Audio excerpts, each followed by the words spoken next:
Hey, what is going on, guys? T-Dot here, and today we are back for another episode of the Minnesota Twins franchise here in MLB 14, the show. So this is going to be the first episode on the PS4. Obviously, you can see all the different overlays and stuff that the PS4 version has differently from the PS3 version, and obviously a lot higher quality graphics and everything. So we're finally on the PS4.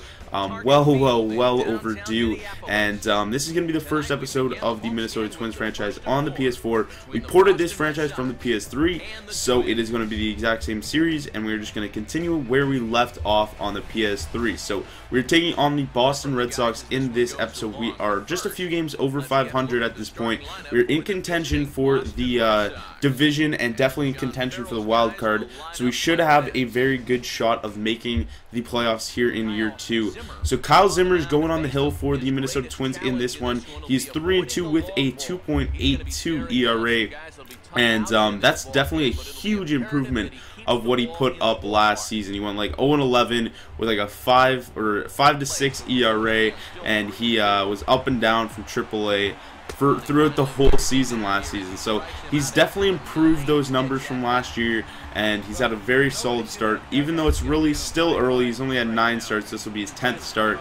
It's still really early. So he gets an early strikeout there, and with 2 outs here, Dustin Pedroia drives this one to deep left field, and he will get a bomb here as that one leaves the yard, 5th row back in left center field. And that one is going to give the Boston Red Sox the lead here. So Zimmer has a little bit of trouble giving up a few long balls, especially last season. But he does go deep here, and that will give them the lead here, 1-0 in the first inning. So Zimmer not off to a great start here, but if he can hold that there after the first inning, which he does, it's not that bad of an inning. He limits the damage, giving up only 1 run in the first inning. So you can see our lineup here, and pretty standard, everybody playing at their original positions. We're thinking of switching up the lineups a little bit. Lucroy's having a great season. He might move into that 3-hole, bump Cespedes down to 5, because Cespedes is struggling a little bit, and move Hosmer to the 4-hole. So that could be a possibility right there. Willingham also, he is really struggling, so that's a definite possibility of maybe moving him down or making him a bench bat and trying to maybe move for a different DH. But we're doing solid in that, in those eyes right there. But you can see right here, Buxton does get a leadoff single here, and with Elvis Andrus batting, he's going to swipe second base. So with him on second base, Andrus up 2-2 pitch, he's going to drive that one to the left field. Brent's on to grab that one. He's going to get that one in as quick as possible, but not in time at the plate. Buxton scores, and with the throw going to the plate, Elvis Andrus moves up into second base. So 3-2 count here to Eric Hosmer. He is going to take that one ball forward, down and in, and that will put 2 runners on and none out here for the heart of our order. Yoenis Cespedes comes up. He has an 0-2 count, but none out and 2 runners on. Hits this pitch to right center field. This one's going to hit off the top of the right center field wall. A little bit shorter of a wall. That probably would have been gone. And that is going to score a run. So that puts runners on second and third, as Andrus did score from second base, and Hosmer makes it to third base. So Lucroy is going to ground this one to shortstop. Bogarts on to first, and that'll score another run for the Minnesota Twins, expanding their lead here to 3-1 as Hosmer would come around to score. Next up would be Josh Willingham with 2 outs and a runner on third base. As I said earlier, he is really struggling, but he's going to ground this one to second base. Dustin Pedroia makes the nice play, and that will do it for the bottom half of the first. So to the top half of the second, this is Johnny Gomes striking out with a man on to finish the top half of the second inning, and Johnny Gomes leaves a runner on base there, and we hold our 2-run lead here as Zimmer has a quick inning in the top half of the second. So Buxton up in the bottom half of the second. He's going to take that pitch inside, and we are already through our order once, only in the second inning, as the leadoff batter does get on base. So with Buxton on first, he's going to take off the lefty Henry Owens, and he's going to make it in safely at second base. So Buxton's second stolen base of the game, and that's definitely something we want to use a lot more now. that we are really trying to win games, as last year we were really out of it, but this year we are definitely in playoff contention.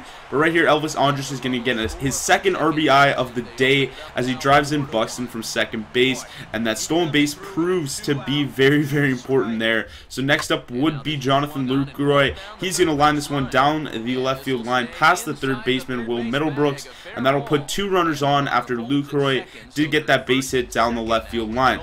So next up would be Geraldo Parra, 0 for 1 on the day so far, and he's going to get this one fair down the left field line with runners on second and third. Now he is going to drive in 2 runs with that one. He makes it into second base with a double, as the throw did go to the cutoff man, and that would score 2 runs, and that would be it for Henry Owens. He only goes 2 and 2 2/3, sorry. And he only makes it through. Wait, sorry, it was only 1 2/3. My bad. So he definitely struggled in this one. The next pitcher coming on is going to be Julio Urias. In real life, he is a prospect for the Los Angeles Dodgers, and he's going to come in the lefty. We're facing another lefty here, and it's really good for our lineup to be facing lefties. We have a lot of right-handed batters in our lineup. The first batter he's going to face is going to be Eduardo Nunez, and takes the 1-2 pitch into the left center field gap, but the center fielder Bonifacio is over to make the grab in the gap, and that will do it for the 3rd inning. So that would do it for the 3rd inning. We head to the top of the 4th. The Twins have a 6-1 lead here, and we're gonna get Mike Napoli to go down swinging on that one. So that would do it for the top half of the 4th. To the bottom half, Byron Buxton up for his 3rd at-bat of the game. Already has a couple hits, and he's going to drive this one to the right center field wall. That one will one-hop off the wall. Center fielder over to play it, and Buxton is heading for 3rd. He will be digging in there, and he will make it in safely, as the tag from Will Middlebrooks is late. So Buxton with his 3rd hit of the ball game, and he will get his 5th triple of the season. And in the AL, he is in 2nd place, only behind Jose Reyes of the Toronto Blue Jays. Next up would be Elvis Andrus. Takes the 3-2 pitch to right center field. This one is going to hit off the top of the wall. The run will come around easily to score from 3rd base, and Andrus gets into 2nd base standing up. So that will bring in another run for the Minnesota Twins. Add a little bit more insurance, making it 7-1 here in the bottom of the 5th. Willingham comes up next. He's going to drive this one to deep right field. This one is back, and this one makes it into the 1st row in right field. So Willingham, he's been struggling a ton this season, but he gets a home run there, and that will expand the lead even more, giving us more insurance if we didn't already have enough insurance already. But Willingham, the longest veteran on the Minnesota Twins as of now. I'm pretty sure he's the longest lasting Minnesota Twin on this lineup, unless there's somebody in the bullpen.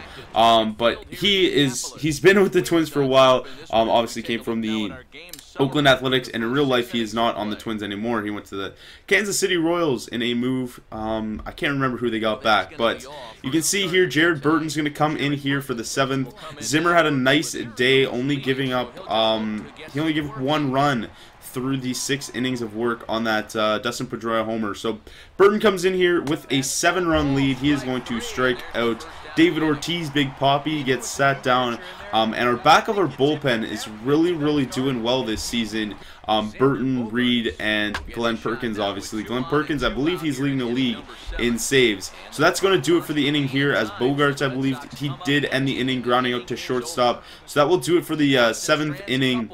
And we hold our 7-run lead here, as Bogarts did ground out there to end that inning. So Andrew Miller, the lefty, who was actually recently acquired by the Baltimore Orioles at the trade deadline in real life, he is going to come in for the Boston Red Sox here, and Josh Willingham will be the first batter he faces. And Willingham drives this one to deep left field. Left fielder back at the track, and he runs out of room, as that one will make it into the 2nd deck. Josh Willingham takes that one for a ride, his 2nd homer of the game.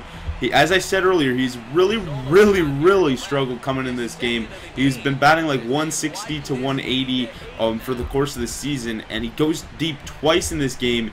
It really doesn't help our team that much, because we are winning this game by upwards of like 8 runs by now.